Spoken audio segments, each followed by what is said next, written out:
Laban ng Janrel Cuadro Alas Casimero at DJ Dafawer Duheni. Ito po ang ating pag-uusapan ngayon mga idol. Ito po'y dahil sa mayroong lumabas na balita na nakatakda na di mo anong maglaban ng dalawa doon sa bansang Japan, na kung saan ay nakapaloob ang kanilang magiging laban sa pagdedepensang gagawin ni Naoya Inoue sa Mexicanong si Luis Pantera Neri na gaganapin na po sa buwan ng Mayo taong kasalukuyan. Ngunit itinanggi naman itong MP Promotion President na si Sean Gibbons na hindi ko na matutuloy ang laban na ito dahil sa wala di umanong Duheni at Casimerong magaganap na laban ayon sa kanyang espekulasyon. Malalim-lalim na po kasi ang gusot at sama ng loob na nangyari dito sa dalawang ito, na kung saan nga po ay nagkakasulutan na ng mga laban para sa gayon ay tuluyang mabao na lamang sa limot ang isang Janrel Casimero. Dahil kung inyo po kasing matatandaan mga idol, di ba ito sanang si Janrel Casimero ang lalaban noon kay Paul Butler para sa WBO o World Boxing Organization Bantamweight World Title Belt na hawak-hawak nitong si Casimero. Pero ano nga bang nangyari mga idol? Di ba nasipa si Casimero sa laban at napalitan itong isa sa mga bata ni Sean Gibbons na si Jonas the One Pansultan. Ngayon ang akin po kasing nababasa rito mga idol meron na namang gustong gawing hakbang itong si Sean Gibbons na pwedeng ikasira nitong si Casimero. Naglabas po kasi ng artikulo ang JapanYahoo.com na isa lang naman sa mga boxing news dito sa Japan na ito kunong si Casimero at TJ Duheni ay nakatakdang magtuos sa undercard nitong si Naoya Inoue.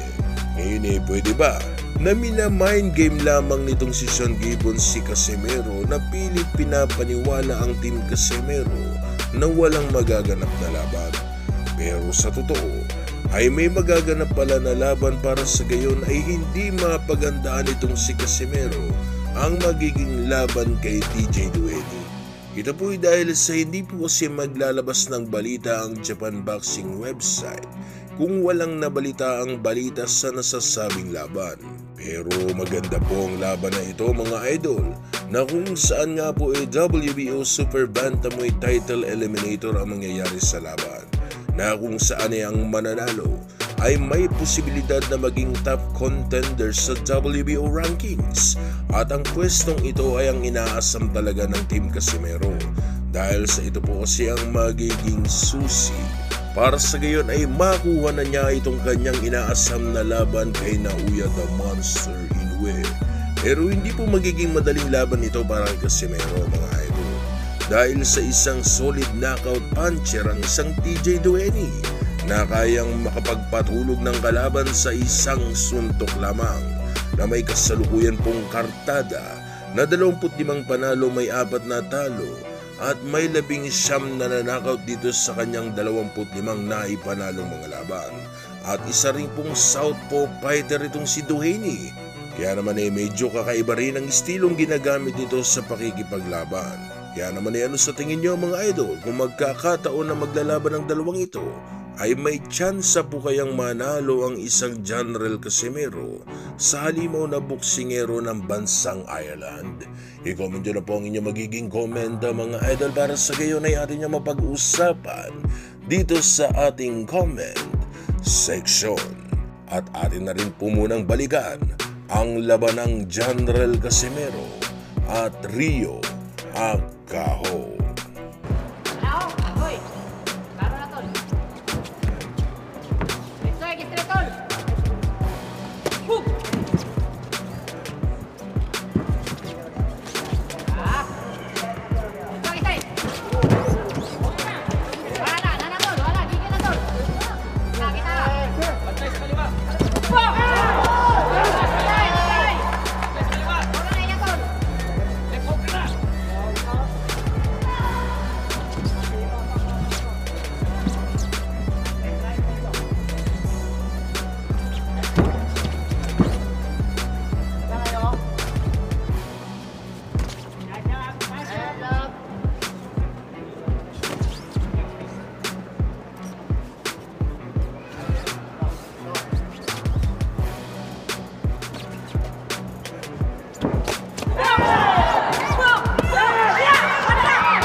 Stop! Hey! Hey! Box! Santol kita. Relax Santol. Relax lang.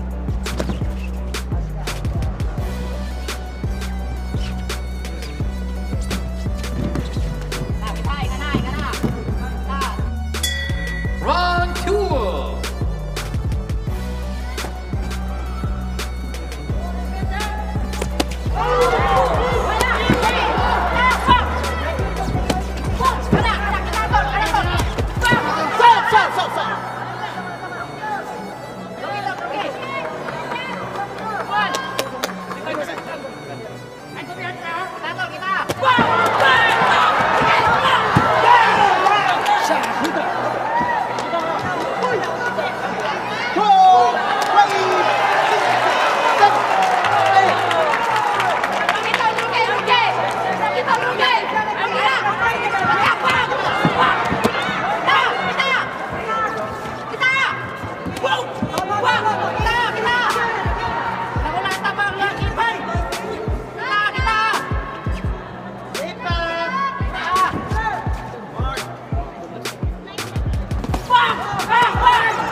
행할 수 없으므로 이 경기는 노 콘테스트로 종료되었습니다.